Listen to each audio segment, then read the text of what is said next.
করে তাকে এই মেয়র নির্বাচিত হয়েছে, এটা সোনাগাজীতে একটা ইতিহাস সৃষ্টি হয়েছিল।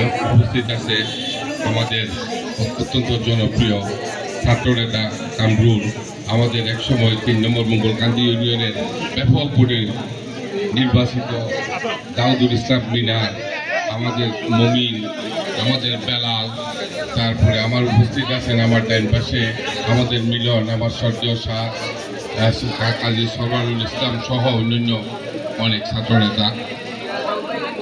আপনারা কষ্ট করে আজকের ইফতার মাহফিলে উপস্থিত হয়েছেন, আপনাদের প্রতি আমরা কৃতজ্ঞতা জানাচ্ছি এবং আপনারা আমাদেরকে অনেক সম্মানিত করেছেন। সম্মানিত উপস্থিতি, আমি একটা বিষয় একটু অবতারণা করতে চাই। আমাদের যারা স্থানীয় আমাদের ছাত্রনেতা, আমাদের বিএনপির অনেক নেতা, জনপ্রিয় নেতারা আছে, আমি তাদের দৃষ্টি আকর্ষণ করতে চাই। আমি বিগত 17 বছর আমার বাড়িতে আসতে পারি। আমার বাড়িতে একটা অ্যাবান্ডেন্ট অর্থাৎ পরিত্যক্ত একটা বাড়ি। এই এলাকার যত হিরোইনখোর, ইয়াবাখোর, যত অপকর্ম সব আমার বাড়িতে যায়। আমার বাপ মা একটা কবরস্থান আছে, আর আমাদের বাড়িটা ওদের নিয়ন্ত্রণে ছিল।